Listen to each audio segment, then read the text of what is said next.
السلام عليكم ورحمة الله وبركاته. معكم مستر أحمد العبد من قناة دروس تعليمية أونلاين.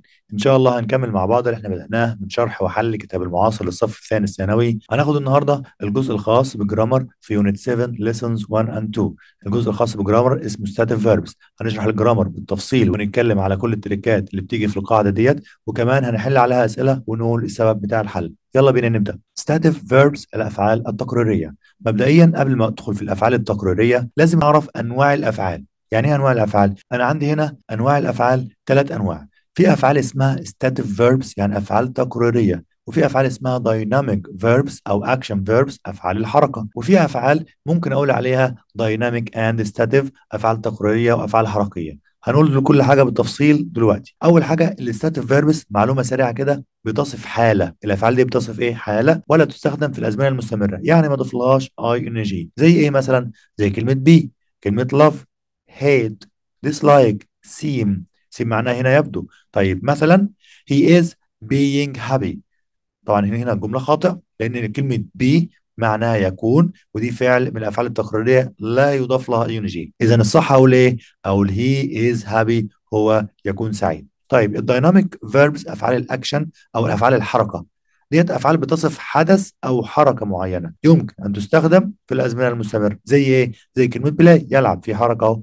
visit يزور، build يبني، help يساعد، write يكتب. دي كلها أفعال حركة بتصف حدث. مثلا she is writing an essay، هي تكتب مقال. she writes an essay، هي تكتب مقال. هي كده الفعل اللي هو أفعال الحركة دي ممكن تيجي في الاستمرار، ممكن تيجي في المضارع الايه البسيط، وما فيش مشكلة. تمام. طيب في أفعال تانية اسمها ايه بقى؟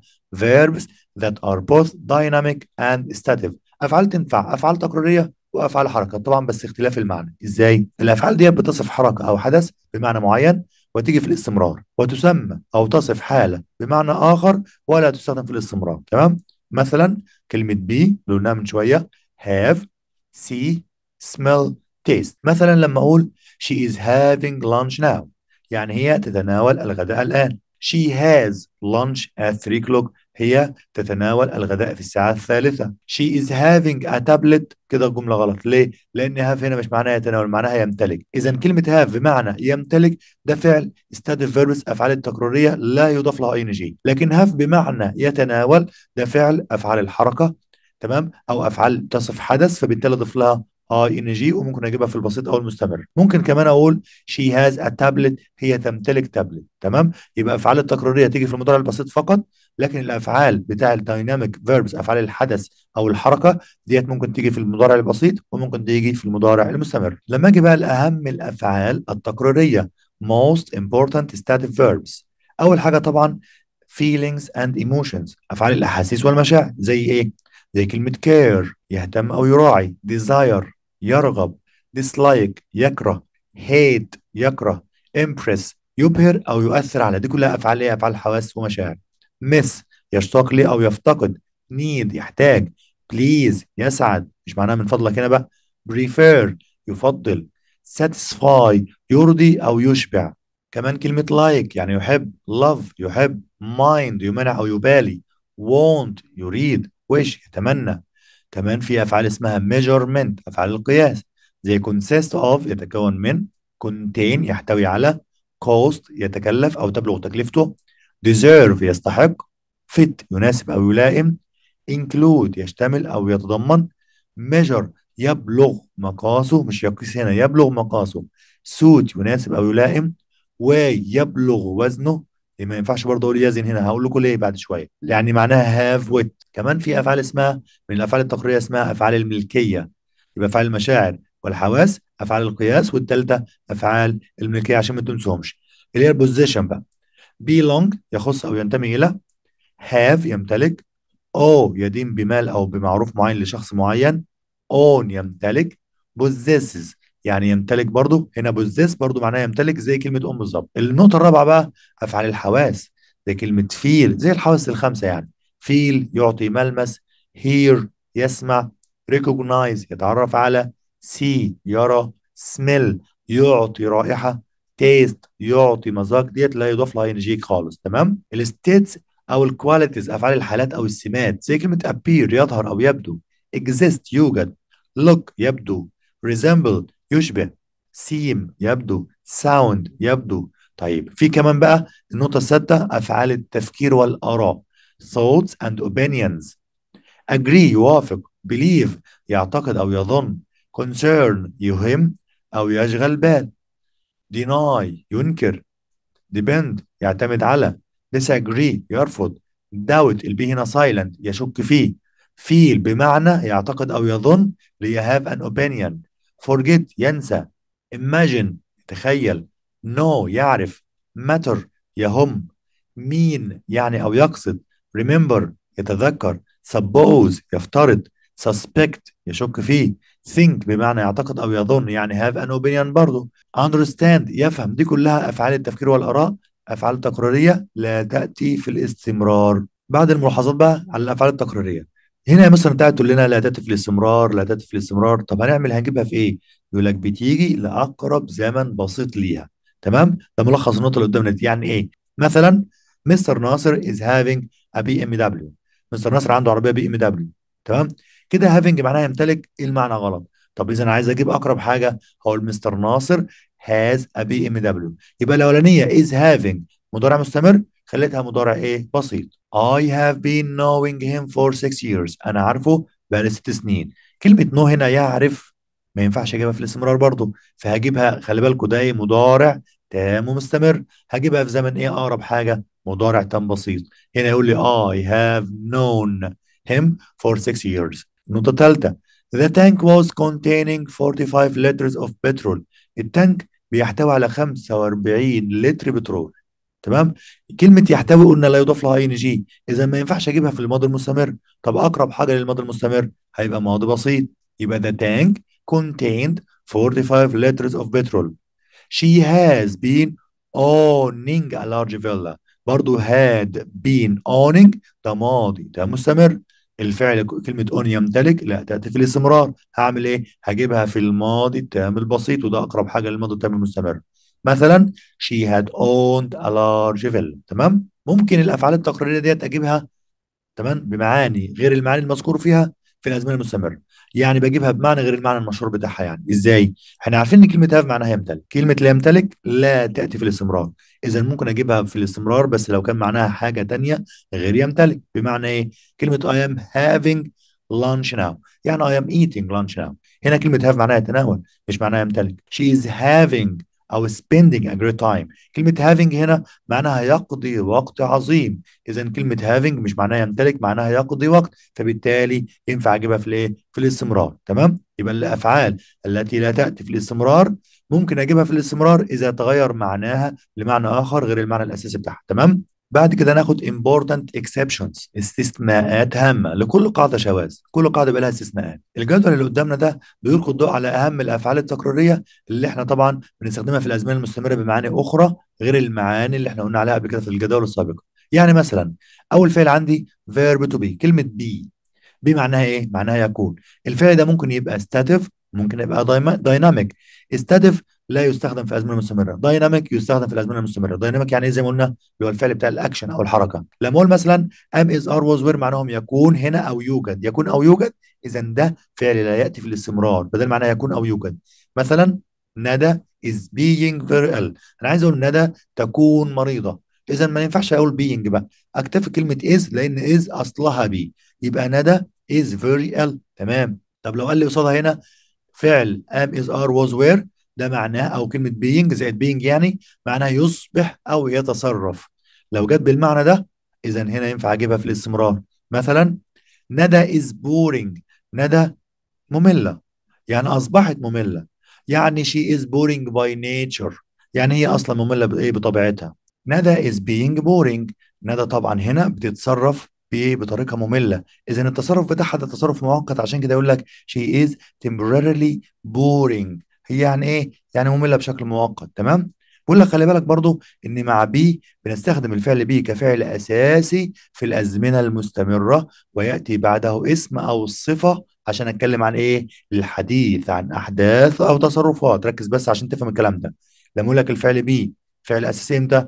يعني بجوه مستمر لو كان بيجي بعده اسم او صفه. ده اول نقطه اكتب عليها رقم واحد. النقطة الثانية، ولما أكون بتكلم عن أحداث أو تصرفات وليس عن مشاعر أو وصف. شوف المثال كده. he was being very silly. هو أصبح إيه؟ سخيف جدا. he was behaving in a silly way. معناه ان هو ايه؟ بيتصرف بطريقه سخيفه. ساره is being stupid. يعني ساره بايه؟ اصبحت او افعالها بقت غبيه. ساره is doing stupid things. يبقى ساره بتفعل افعال ايه؟ غبيه. اذا هنا بتكلم على احداث وايه؟ وتصرفات، عشان كده جبت كلمه being حاطط لها اي ان جي. تمام. لكن لو بتكلم على مشاعر او وصف حاله دائمه ما ينفعش. تمام. ملحوظه كمان، لا يستخدم الفعل بي كفعل أساسي في الأزمنة المستمرة. لسه قايل لك أهو، للحديث عن المشاعر. لما أكون بتكلم على إيه؟ عن المشاعر. مثلا I am being sad now، غلط. ما أقول إيه؟ I am sad now على طول. تمام. يبقى هنا لما بكون بتكلم على المشاعر ما ينفعش أجيبها في الاستمرار. ركز بقى، الأفعال اللي جاية بقى لها معنيين. معنى بيبقى في الستاتيف فيربس، في الأفعال اللي إيه؟ اللي قلنا عليها تقريرية. ومعنى هنا في الافعال الاكشنز اللي دايناميك. الافعال التكراريه لا يضاف لها ان جي. العمود اللي على الشمال ده. العمود اللي على اليمين بقى اللي هو الافعال ايه؟ الحركه او الاكشن ديت ايه؟ يضاف لها اي ان جي. الملحوظه الثانيه، الفعل الثاني، الفعل فيل. فيل يعتقد او يعطي ملمس معين. فلما يقول لي مثلا I am feeling he is right، الجمله هنا خطا. لان كلمه فيل بمعنى يعتقد او يعطي ملمس لا يضاف لها ان جي لانها فعل تقريري. فالصح اقول ايه؟ اجيبها الاقرب زمن ليها. مش ده مضارع مستمر؟ هجيبه مضارع بسيط. I feel he is right. يبقى انا اشعر او اعتقد ان هو ايه؟ ان هو طبعا ايه؟ يعني صحيح او على صواب يعني. مثلا تاني او مثال تاني، the floor is feeling smooth. الارضيه يعني عايزه تعطي ملمس ناعم. المعنى كده غلط برضه، لان في الفعل تقريري بالمعنى ده، فهخليه مضارع بسيط. يبقى the floor feels smooth. لكن بقى لو كلمة feel معناها يشعر، لا ينفع احط لها ان جي. فممكن اقول he is feeling better today. هو يشعر بتحسن اليوم. I am feeling hot. انا اشعر بايه؟ بان الجو حر. She was feeling very tired yesterday. هي تشعر ان هي كانت متعبه، او كانت تشعر ان هي كانت متعبه ايه؟ بالامس. اذا الفعل feel ممكن يبقى فعل تقريري بمعنى يعتقد او يعطي ملمس، او فعل دايناميك فعل اكشن يعني فعل حركه لو كان معناه يشعر. طيب ناخد فعل تاني، have. قلنا عليها قبل كده في الامثله. have او has او had بجميع تصريفاتها طبعا بمعنى يمتلك. ده فعل تقريري لا ياتي في الاستمرار. he is having a villa. هو ايه؟ عايز اقول يمتلك فيلا، فغلط كده. اقول he has a villa، لان بجيب المضارع مستمر الاقرب زمن لي. she was having a bike. هي عايز يقول لك تمتلك دراجه، لا كده غلط. يبقى الصح ايه؟ she had a bike. طب كلمه have لو معناها يتناول، ياكل، يشرب، spend يقضي، حسب المعنى بتاعها يعني. ينفع احط لها ان جي. مثلا I am having a nice time. هنا مش هقول انا بقى ايه؟ انا باكل وقت، لا هنا معناها يقضي. يبقى انا اقضي وقت لطيف. I am spending a nice time ده معناها. We were having fish. يعني احنا كنا نتناول السمك. كده يتناول صح. يعني معناها we were eating fish، كنا ناكل السمك. ناخد فعل تاني، كلمة look. look بمعنى يبدو، فعل تقريري لا يضاف له ان جي. mom is looking tired، غلط. mom looks tired هنا صح. يبقى ماما تبدو عليها متعبة. كلمة look لو معناها ينظر او يبحث، لا هنا بقى دي فعل حركة، اذا ينفع احط لها ايه؟ اي ان جي. فمثلا I am looking at the screen، يعني انا انظر الان الى الايه؟ الى الشاشة. she was looking for a pen. هي كانت مستمرة في البحث عن ايه؟ عن قلم جاف. تمام. الفعل measure طبعا بمعنى يبلغ مقاسه، فعل تقريري. لكن يقيس فعل حركة. بدل هي فعل تقريري يبلغ مقاسه لا يضاف لها ان جي. فمثلا this room is measuring 4 meters long، غلط. الحجرة دي يبلغ مقاسها 4 متر، كده المعنى غلط. امال اقول ايه؟ this room measures 4 meters long. الغرفة ديت يعني يبلغ مقاسها 4 متر ايه؟ في الطول. طب لو كان كلمة measure بمعنى يقيس، اقول ايه مثلا؟ He is measuring the length of the room. هو يقوم بقياس طول الحجرة. I was measuring the diameter of the circle. أنا كنت أقوم بقياس قطر الدائرة. الفعل see بمعنى يرى يعتبر فعل إيه؟ فعل إيه؟ تقريري، يعني لا يضاف له إن جي. فمثلا أقول he is seeing some fish in the clear water. هو يرى أو يشاهد يعني بعض السمك في المياه الايه؟ الصافيه. المعنى كده غلط، لان كلمه سي بمعنى يرى لو يضاف لها ان جي. امال الصح ايه؟ اقول هي sees some fish in the clear water. هو يرى بعض الاسماك في ايه؟ في المياه الصافيه. اذا هنا لو معنى كلمه سي يرى لا يضاف لها ان جي. طب لو معناها يقابل ينفع اضيف لها ان جي لانها كده فعل دايناميك، فعل ايه؟ اكشن او فعل محركه. I am seeing some friends in the club tomorrow. يبقى انا هقابل بعض الاصدقاء في النادي غدا. She has been seeing the dentist in the afternoon. يعني هي تقابل او هنا هي راحت تقابل ايه؟ طبيب الاسنان في الظهيره او بعد الظهر. اذا دلوقتي الفعل سي يقابل يضاف لها ان جي، الفعل سي يرى لا يضاف لها ان جي. كلمه سميل، سميل يعني ايه؟ يعني يعطي رائحه او له رائحه، ديت فعل تقريري لا يضاف لها ان جي. فمثلا نقول ايه؟ This meat is smelling delicious. يعني اللحمه ديت، يعني اقول تعطي رائحه، تعطي مستمره، كده المعنى غلط. امال ايه؟ This meat smells delicious، كده المعنى صح. يبقى انا جبت المضارع المستمر لاقرب زمن لي مضارع بسيط. كلمة smell بمعنى يشم، إذا ده فعل حركة، فعل أكشن. I am smelling the cake. أنا بشم ريحة الكيكة. سما was smelling the new bottle of perfume. سما بتشم إيه؟ الزجاجة الجديدة بتاع البرفان. تمام؟ الفعل taste ليه معنيين. ممكن يبقى معناه يعطي مذاق أو له مذاق، وديت تأتي أو لا يأتي في الاستمرار لأنها فعل تقريري. فمثلا أقول this soup is tasting salty. غلط. ليه؟ عشان tasting هنا حطيت لها ing غلط. هم لو ليه؟ أقرب زمن لها بسيط. This soup tastes salty. يعني هذه الشوربة لها مذاق أو تعطي مذاق مالح، على ملح كتير يعني. كلمة taste بمعنى يذوق أو يتذوق. هنا بقى mom is tasting the soup. يعني ماما تقوم بتذوق الايه؟ الشوربة. The chef أو the chef was tasting the rice.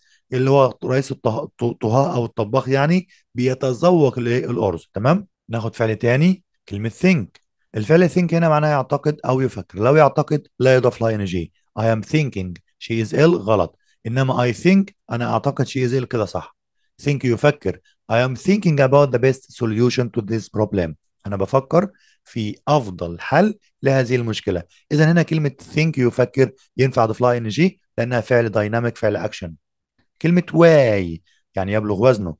This apple is weighing 70 grams. غلط. امال ليه؟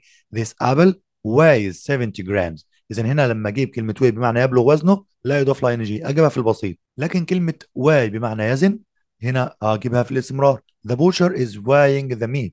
يعني الجزار يزن اللحمة. علي was weighing the bag of rice. علي يقوم بوزن الايه؟ كيس الارز او شكاره الارز. تمام. جه دلوقتي بقى دورنا مع حل جنرال اكسرسايز لانجويج او اون جرامر. عندنا اسئله عامه على الجرامر. نحل كام سؤال كده بقى ونشوف السبب بتاع الحل. ممكن توقف الفيديو وتحل لوحدك، بعد كده تشغل الفيديو تاني عشان تعرف اجابتك صح ولا غلط وتعرف السبب بتاع الحل. تمام. نشوف اول حاجه نمبر 1. I know that you are right. زول ايه؟ يعني انا، هو عايز يقول هنا انا اعرف او انا عارف ان انت على صواب او على حق. خلي بالك بقى، كلمة no ده فعل تقريري، إذا لا يضاف لها ing. فبالتالي هيبقى إيه؟ هيبقى I know. يبقى كل اللي نضاف لها ing خطأ، لأن ده فعل من الأفعال التقريرية. نمبر 2. he not a large villa. يقول لك إن هو إيه؟ هو بيمتلك. كلمة يمتلك برضو من الأفعال التقريرية، لا يضاف لها ing. إذا سي غلط ودي غلط. طب إذا فاضل عندي own ولا owns؟ أرجع بقى أشوف الفاعل أو الكلمة. he أو she أو it بتاخد فعل في اس في زمن المضارع البسيط، يبقى تبقى owns. تمام. نمبر 3. سما not her meal right now. يقول لك سما بتتناول وجبتها الآن. خلي بالك بقى، لو قلت هنا سما هاد بقول لك الآن يبقى هاد غلط. طب سما هاف، سما ما تاخدش هاف. لو في هاز ماشي، انما هنا سما هاد هاف لا، لان هاف بتيجي مع الاسم الجمع. طيب هاز هاد ولا از هافينج؟ طبعا هتبقى از هافينج. ليه؟ لان هاف هنا معناها يتناول مش معناها يمتلك. اذا هنا لتر بي. طب ليه هاز هاد غلط؟ ده بيقول لك رايت ناو، فعايز مضارع مستمر هنا. نمبر 4. I know that رودينا is a good girl. يقول لك انا اعتقد او انا اؤمن بان رودينا بنت جيده، بنت صالحه. اذا هنا هقول I believe believes am believing was believed. مبدئيا لو انا قلت I am believing هتبقى غلط. ليه يا مستر؟ لان كلمه believe لا تاتي في الاستمرار. تمام. طب was believed ديت ماضي اصلا، مش هينفع اجيب هنا مبني مجهول خطا. اذا فاضل عندي believe او believes. طب الاي تاخد فعل مصدر في المضارع البسيط يبقى believe. letter A. number 5. This suggestion not good. الاقتراح ده يبدو عليه، ساوند هنا معناها يبدو في الاختيارات، يبدو عليه جيد. طب كلمة يبدو زي كلمة look لا تأتي في الاستمرار، إذا A و B غلط. إذا هتبقى sound أو sounds. طيب هو كم اقتراح؟ هو بيقول لك this يعني واحد بس، اذا هتبقى sounds، يبقى letter D. number 6. I won't buy this car because أنا لن أشتري هذه السيارة. ليه؟ Because it not too much money، لأنها هتكلفني فلوس كتيرة. كلمة cost أفعال تقريرية، إذا ما ينفعش أحط لها ing. يبقى letter A خطأ ولتر B خطأ. طيب فاضل عندي costs ولا cost؟ فهمنا بقى. يو وي زي أو اسم جمع تاخد إيه؟ الفعل مصدر. هي وشي وإت أو اسم مفرد تاخد الفعل في إيه؟ في اس. إذا هنا كلمة إت أو الضمير إت هنختار له إيه؟ هنختار له costs letter C. Number 7. When I am away، لما أكون خارجا يعني I not my family very much. لما أكون خارج المنزل بفتقد أسرتي كتير جدا، بيوحشوني. إذا هنا كلمة miss بمعنى يفتقد لا تأتي في الاستمرار، يبقى letter A غلط، I am missing غلط. طيب هنا بقول لك when I am away، I am مش I was، إذا missed غلط، letter B غلط عشان جايب لي هنا ماضي. طب misses ولا miss؟ هي الأي تاخد فعل مصدر، يبقى إيه؟ يبقى miss letter D. Number 8. children نقط kittens، الأطفال بيحبوا طبعا إيه؟ القطط الصغيرة. طب الأطفال كلمة يحب اللي هي love، طب ينفع تيجي في الاستمرار؟ لا ما ينفعش تيجي في الاستمرار، إذا are loving غلط. طب ينفع أقول are being loved؟ برضو خطأ. أمال الصح إيه؟ love بس. ليه؟ عشان children اسم جمع أجيب له فعل مصدر في المضارع البسيط، وكلمة love لا يضاف لها أي نجي ولا تأتي في الاستمرار. لكن لو قلت children are being loved kittens، المفروض كان جايب لي هنا باي كيتنز عشان تبقى مجهول، لكن ما جابهاش فتبقى خطأ. تمام. نمبر 9. I really not staying on my own، بقول انا فعلا حقا، يعني staying on my own، يعني حين كلمة on my own خلي بالكم غير off my own زي ما قلنا قبل كده في اولى ثانوي. on my own يعني لوحدي، لوحدي alone يعني. it makes me feel lonely، بيجعلني اشعر بالوحده.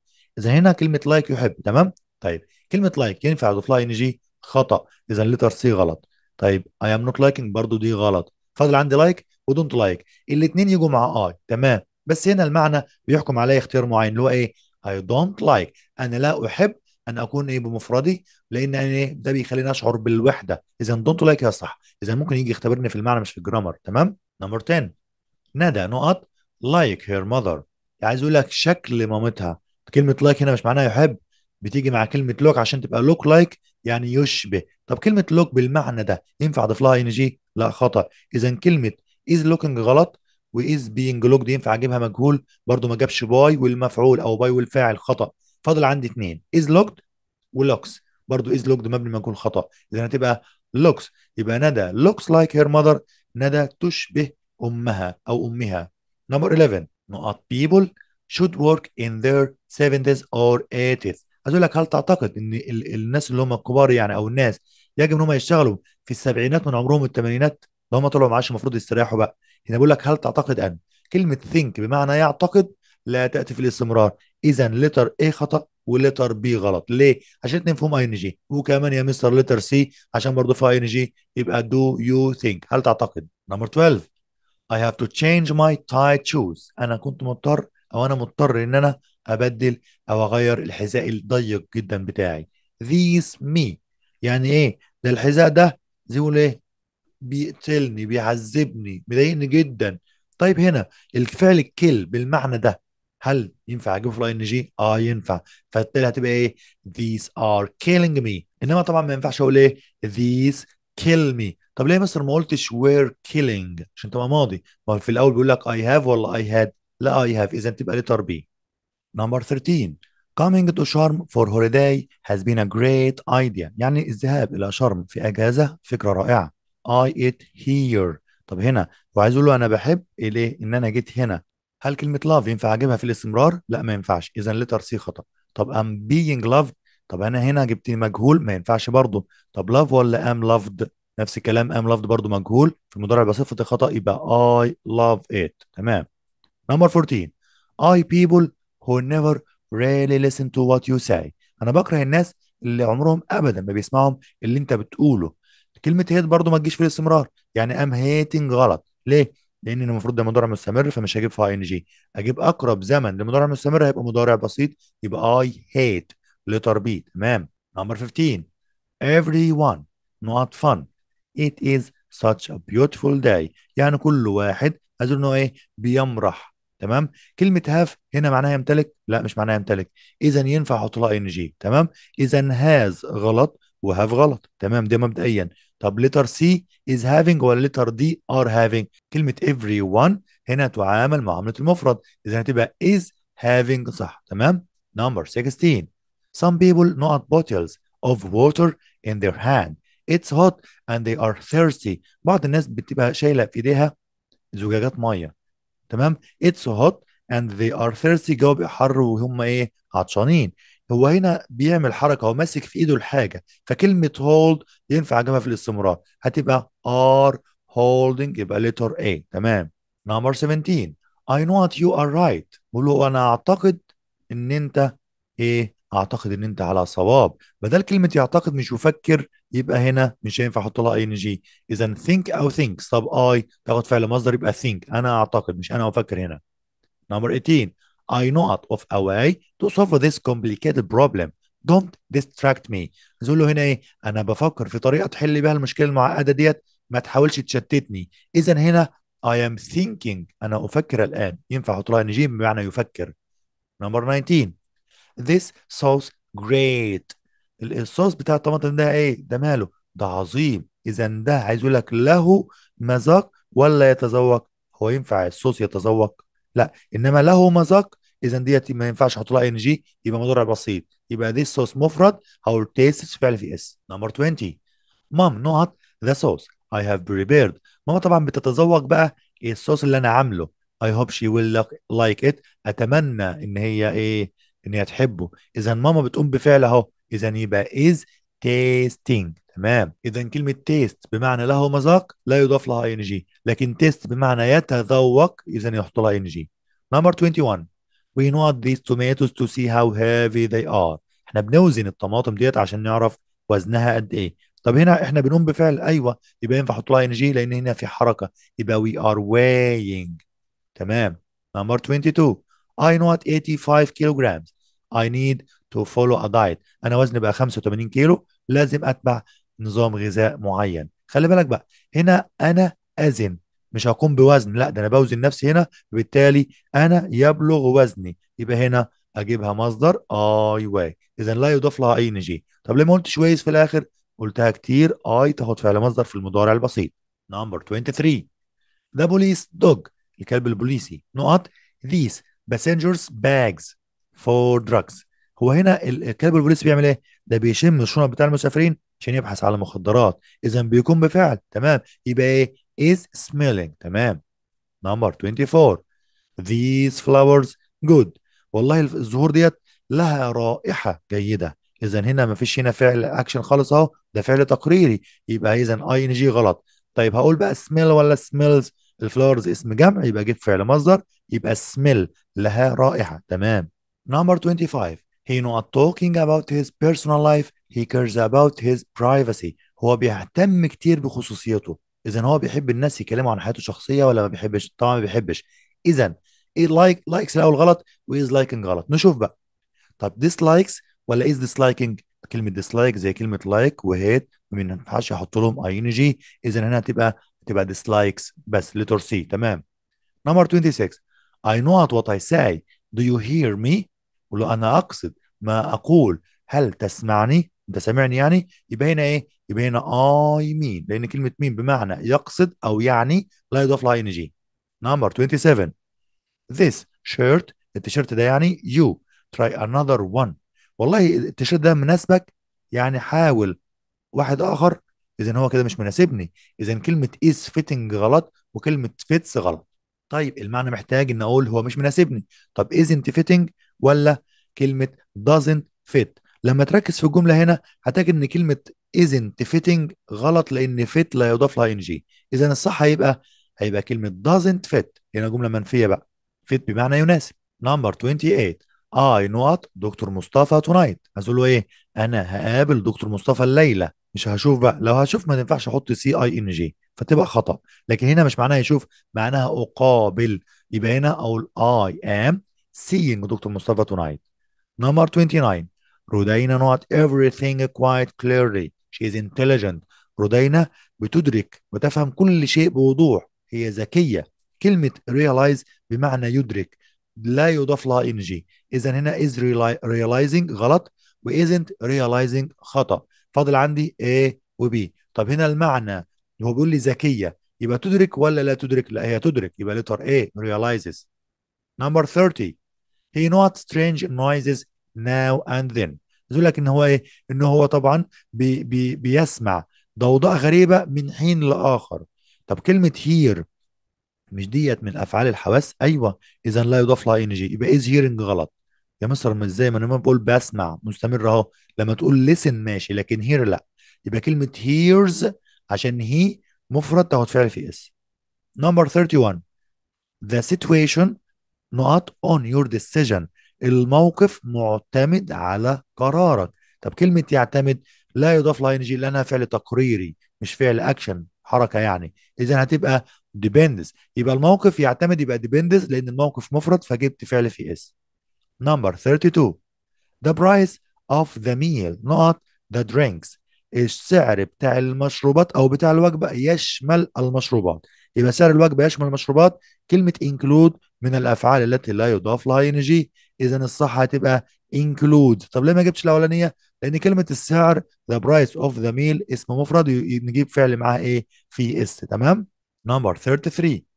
Everyone want this beautiful spring weather. أظن كل واحد بيستمتع بالايه؟ بالطقس الرائع بتاع فصل الربيع. خلي بالك بقى، هنا كلمة enjoy ولا is enjoyed ولا are enjoying ولا is enjoying؟ مبدئيا كلمة enjoy ينفع احط لها ing وينفع ما احطلهاش ing. ليه؟ لأن ينفع اقول is enjoying و are enjoying. طيب everyone هنا تاخد is ولا are؟ احنا قلناها من شوية هتبقى is enjoying letter D. Number 34. خلي بالك بقى عشان الأسئلة دي محتاجة فهم قبل ما تحلها. ثلاث أسئلة عايزين تركيز شوية. يجيب له جملة ويقول لي معناها ايه مثلا. My friends and I have arranged to meet for an informal dinner tomorrow. انا واصحابي مرتبين ان احنا نتقابل في ايه بقى؟ في عشاء غير رسمي. This means معنى الكلام ده ايه؟ معنى الكلام ده ان انا هقابلهم ولا هشوفهم؟ ما هو لو قلت انا هشوفهم لا ده انا هقابلهم. اذا هتبقى letter C. I am seeing لان السي لما احط لها NG معناها يقابل. Number 35. Which of the following is structurally correct؟ أي من التالي يعتبر صحيح من التراكيب اللغوية؟ من ناحية التراكيب اللغوية يعني لما تركز هتجد ان هنا she is looking exhausted. لما نشوف كلمة look معناها يبدو جاي وراها صفة، هنا ما ينفعش احط لها ing. وكلمة seem برضو معناها يبدو ما نضيفلهاش ing. اذا هتبقى letter B. she looks exhausted هي يبدو عليها الإرهاق. Number 36. Which of the following is structurally correct؟ أي من التالي يعتبر صحيح لغويا؟ يا ترى هنا هقول silk feels soft. كلمة feel بمعنى إيه؟ feel بمعنى يعطي ملمس. لو قلت feel بمعنى يشعر مش هقول السلك طبعا اللي هو السلك هنا معناه الحرير. الحرير طبعا مش هيشعر، ده هو له ملمس. إذا ديت لا يضاف لها ing. تمام. إذا الصح هيبقى letter A إن الحرير له ملمس ناعم، يبقى letter A. احنا كده وصلنا لآخر حلقتنا النهارده. لو عجبك الفيديو ما تنساش تعمل لايك للفيديو، تشترك في القناة، تفعل الجرس علشان توصلك الفيديوهات القادمة إن شاء الله. كان معكم مستر أحمد العبد من قناة دروس تعليمية أونلاين. السلام عليكم ورحمة الله وبركاته.